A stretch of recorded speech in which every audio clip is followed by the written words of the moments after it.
እሙሽዬ መጥታ ነው ወይስ ትምጣ አዲስ አበባ? ልጆቹ ሊስማሙ አልቻሉም። እንዲሁም ደግሞ ሀብም ትናንትና መልእክት አስተላልፏል፣ እንዲሁም መለኛውም አስተላልፏል ማለት ነው። እንግዲህ እነሱም በአዲስ ቪዲዮ መጥተዋል ማለት ነው። ሰላም ጤና ይስጥልኝ ውድና የተከበራችሁ ውድ ተመልካቾች እንደምን አላችሁ? ሁላችሁንም ሰላም ሰላም ብያለሁ። ሁላችሁም በያላችሁበት ያለ ህዝነት ረህመት አይለያችሁ። ይህን ቪዲዮ ትተው ላይክ፣ ሼር፣ ሰብስክራይብ በማድረግ ቤተሰብ የሆኑ ዛሬም በአዲስ ቪዲዮ መጥቻለሁ። እንግዲህ ሀይሚዬና ቡራ መቼ እንደሚስማሙ ብቻ ግራ ግብት ብሎናል ሁላችንን ማለት ነው። እንግዲህ መቼ ነው ሰላምን የሚፈቱት? እንዲሁም ደግሞ የሚደማመጡት መቼ ነው? የብዙዎቻችሁ ጥያቄ ነው። እሙሽዬ ታልመጣኝ ምንም እነሱ ሊታረቁ አልቻሉም እያላችሁ ነው።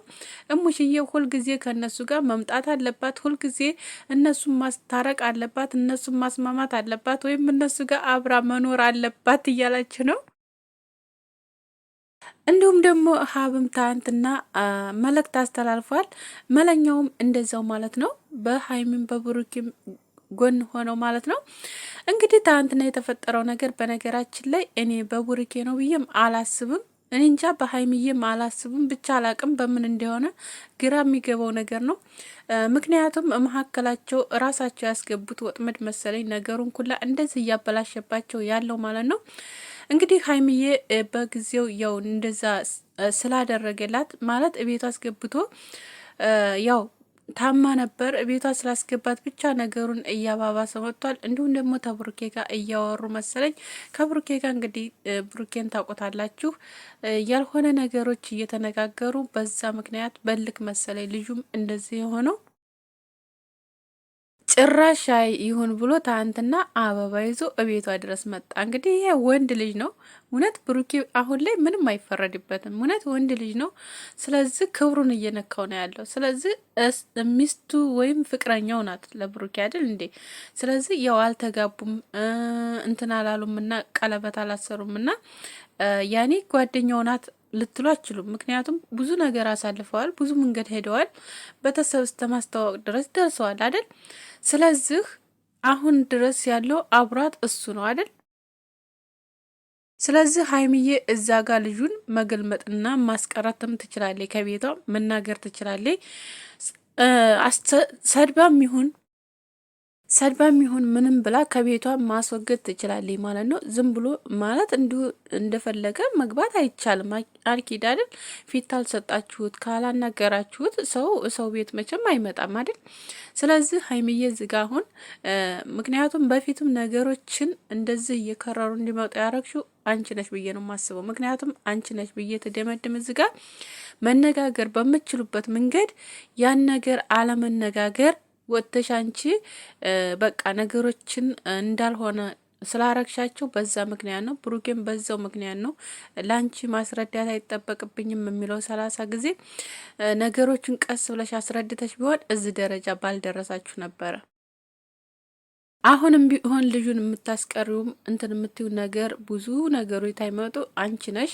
ከአሁን በኋላ ቤቴ እንዳትደርስ ምንም ነገር አላቅህም ብለሽ አንቺ እሱም መናገርና ማስቀየም ያለብሽ አንቺ ነሽ። ስለዚህ አንቺ ካልተናገርሽው ምንም አይቆምልሽም ማለት ነው እና ነገሮች እንዳይብሱብሽ ነገሮችን ቀለል ብታረጓቸው ጥሩ ነው ብያለሁ። ብሩኬ ደግሞ ያለፈ ታሪክ ነው እያለ ነው ደጋግሞ ማለት ነው። ስለዚህ ቀስ ብለህ ተረጋግተህ ለማስረዳት ሞክር ማለት ነው እና እንደዚህ ኮናችሁ እኔ እንጃ እስከ መቼም ድረስ እስከ መቼም ሰላም አፈጥሩም ብዬ ነው የማስበው እውነት ለመናገር ማለት ነው እስከ መቼም እና ነገሮች እየባሱ እየከረሩ ሌላ ቦታ እየገባችሁ ሌላ ዓለም እየገባችሁ ነው ያላችሁት የሚሆነው እና ነገሮችን ቀስ ብላችሁ ለማብረድ ሞክሩ። ሲጀመር ሶስተኛ ወገን አስፈላጊ አይደለም፣ ፍጹም መግባት የለበትም። እናንተ ሁለታችሁ ብቻ ቁጭ ብላችሁ ቀስ ብላችሁ ያለውን ነገር አያገባሽም አያገባኝም ታይሆን ቀስ ብላችሁ መረዳዳት የምችሉ ሰዎች ናችሁ አይደል? ህፃኖች አይደላችሁ፣ ትልልቆች ሰዎች ናችሁ። እውነት ለመናገር የታንት ነው የሀቦሌ አልሎ ብሏል። እኔ መቼም እውነት በሳቅ ልሞት አልሎች ብሏል። ስለዚህ እባካችሁ ለኦዲየንስም ክብር ይኖራችሁ። በቃ ነገሮችን አብርዱ። ነገሮችን ማብረድ ያለባችሁ ደግሞ አንተና እሷ ብቻ ናቸው እና ሁለታችሁ ቁጭ ብላችሁ ሁለታችሁ በማውራት ካሜራ ደቅናችሁ ሳይሆን ከካሜራ በስተጀርባ ቁጭ ብላችሁ ያለውን ነገር አንተም ጋር ያለውን ነገር በደንብ አስረዳት፣ እሷም ጋር ያለውን ነገር በደንብ ታስረዳ። ከዛ በኋላ ልጁንም ከውስጣችሁ ለማስወጣት ሞክሩ። ሌላ ነገር ባትፈጥሩ ጥሩ ነው ብዬ አስባለሁ። ምክንያቱም አንቺ ማያገባሽም አንተ ማያገባሽም በሚባል መንገድ በጣም ርቀት መንገድ ትሄዳላችሁ። በጣም እስከማለያየትም ልደርሱ ትችላላችሁ ማለት ነው። እና ይሄን ነገር እባካችሁ አብርዱት፣ ነገሮችን አቀዝቅዙ ማለት ነው እና ምክንያቱም በመገንፈልና በሆነ በቃ እንደዚህ ተሆነ የመጨረሻ እስከ መቼም ድረስ ማለት ነው የማይሆን ነገር ነው እና ደግሞ መቼም ሁልጊዜ ሙሽዬ ሁልጊዜ እናንተ ጋር እየመጣይ ሁልጊዜ እንደ ህፃን ልጅ በቃ ታረቁ እጅና እጃችሁን እያያዘ ሁልጊዜ ማስታረቅ አለባት እንዴ? እናንተ ራሳችሁን መሆን አለባችሁ። ካሁን በኋላ እናንተ ማወቅ አለባችሁ ራሳችሁን ማለት ነው እና ስለዚህ እናንተ ህፃኖች ወይም ጣታችሁን የምጠዋ አይደላችሁም አይደል? ስለዚህ ታውቃላችሁ ሁሉንም ነገር። ስለዚህ ሀይሚዬም የተናደደችበት ምክንያት አላት፣ አንተም እየተናደክበት ያለበት ምክንያት አለ እና ስለዚህ ያን ነገር ደግሞ አንተ ግልጥ አድርገህ መናገር ነው። አሳይሻለሁ ሴቷ ምናምን ማለት አይሆን፣ ግልጥ አድርገህ አንተ ያለፈ ህይወት ነው ይሄ በቃ በዚህ መንገድ ነበረ ብለህ ማስረዳት። ከዛ በኋላ ያን ነገር ታስረዳሃት በኋላ እሷም የራሷን ታስረዳሃለች። ከዛ ሰላም ፈጥራችሁ በሰላም ኑ ቶሎ ማለት ነው። በሰላም ኑልን በቃ ፍቅራችሁን አይናፈቀን። አረ ምንድነው ጉዳችሁ? በቃ ጭቅጭቅ፣ ንግግር በቃ አንቺ እንደዚህ ነሽ አንተ እንደዚህ ነው የሚባለው ነገር ይበቃችኋል። እውነት ይሄ ነገር እኮ ለታሪክ የሚቀመጥ ነው። በኋላ ራሱ ጌታ አላህ ብሎላችሁ እንኳ ተጋብታችሁ ብኖሩ ልጆቻችሁ ይህን ነገር ያውታል ወልዳችሁ ማለት ነው እና ስለዚህ ነገሮችን ቀስ ብላችሁ ለማውረድ ሞክሩ። ሶስተኛ ወገን ሲጀመር ጭራሽ አታስገቡ። እውነት ሶስተኛ ወገን አስፈላጊ አይደለም። እና ደግሞ ብዙዎቻችሁ ፕራንክ ነው እያላችሁ ነው ያላችሁት። ፕራንክ አይደለም፣ እውነት ለመናገር ፕራንክ አይደለም፣ እውነት ነው። ፕራንክ ነው አውቀው ነው ምናምን እያላችሁ ነው። ወይ ከብሩኬ ወይ ከሀይሚ ያለ ነገር ነው ይሄ ነገር ፕራንክ ነው እያላችሁ ነው ያላችሁት። ፕራንክ አይደለም፣ እውነት ነው። ካሜራ ሲቀረጥ እንዴት ሊመጣ ቻለ? ይሄኛው እንዴት እንደዚህ ሊሆን ቻለ? ስለዚህ ፕራንክ ነው እየተመካከሩ ነው ነው የምትሉት። አይደለም ፕራንክ አይደለም። አጋጣሚ አኪድ ልጁ የሆነ ተንኮል ይዞ ነው የመጣው። ምክንያቱም ልጁ ጠብቆ ነው አኪድ የሚሆነው ብሩኬት ይገባይቶ አውቆ እሱን ለማናደስ ስለሆነ የሞከረው። ስለዚህ በዛ ሰዓት ነው የገባው። ደግሞ ያመጣው አበባ ደግሞ ብሩኬ ያመጣው አበባ አይነት ነው። ትናንት ወደ አይታችኋል የተናገረውን ነበር።